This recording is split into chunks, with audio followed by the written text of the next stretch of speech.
আরজিকর মামলায় তদন্তকারী অফিসার বদল করা হয়েছে। এতদিন ছিলেন সীমা পাহুজা, তার জায়গায় নতুন আধিকারিক নিয়োগ করা হয়েছে। এর পাশাপাশি আজ আদালতে আরজিকর মামলায় স্ট্যাটাস রিপোর্ট জমা দিয়েছে সিবিআই। কথা বলবো আমাদের প্রতিনিধি আবির দত্ত আমাদের সঙ্গে রয়েছে। আবির, কি কারণে তদন্তকারী অফিসার বদল? দেখো, কলকাতা হাইকোর্টের নির্দেশে যে এসআইটি গঠন করা হয়েছে সেই 3 সদস্যের এসআইটি, এবং সেখানে যেটা আমরা দেখেছিলাম যে এর আগে কলকাতা হাইকোর্টের নির্দেশেই যখন ফের এসআইটি গঠন করে যখন বিভিন্ন জায়গায় তথ্য সন্ধানের জন্য যায় তদন্তকারীরা, তখনও এই যে টিম ছিল সেই টিমের মধ্যে থেকে 3 জনকে নিয়ে কিন্তু এসআইটি গঠন করা হয়েছে।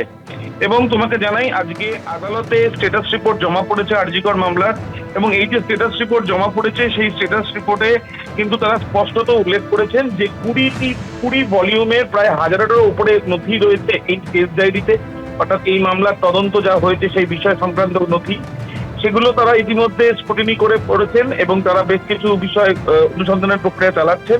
পরিবারের সঙ্গে কথা বলা হয়েছে, পরিবারের যে অভিযোগগুলো রয়েছে সেগুলো খতিয়ে দেখা হচ্ছে। এবং এর পাশাপাশি তোমায় জানিয়ে রাখি, এই যে 3 সদস্যের যে এসআইটি গঠন করা হয়েছে তার মধ্যে জয়েন্ট ডিরেক্টর র্যাঙ্কের আধিকারিক রয়েছে অনুরাগ কুমার। এছাড়াও যেটা জানা যাচ্ছে যে সন্দীপনী গার্গ তিনি তদন্তকারী আধিকারিক হলেন এবং অ্যাডিশনাল সুপারিনটেন্ডেন্ট অফ পুলিশ অর্থাৎ এএসপি।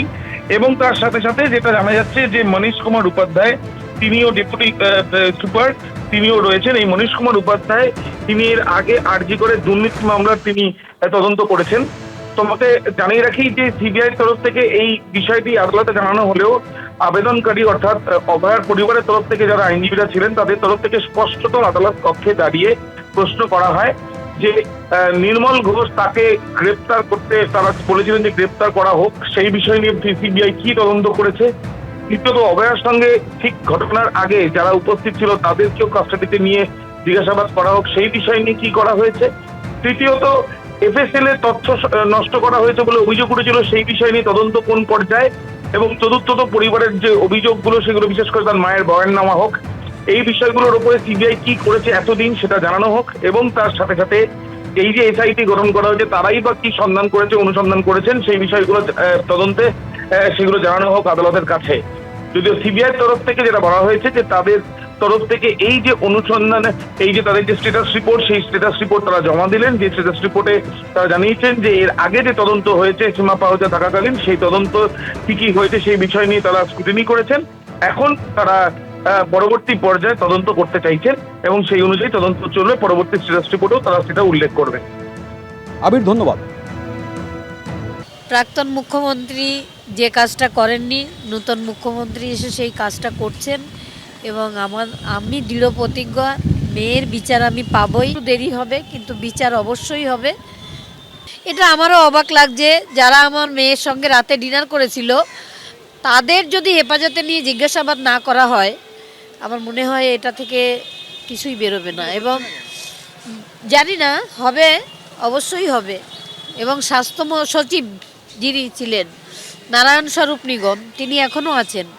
তিনি কি করে একটা ওখানে খুন হলো সেখানে তার পিজিটি রুমটা এবং তার বাথরুমটা ভেঙে আবার রাতারাতি ঠিক করে দিলেন, এবং সেচ ডিপার্টমেন্টের 29 জন পিজিটি সেখানে সাইন করেছিল।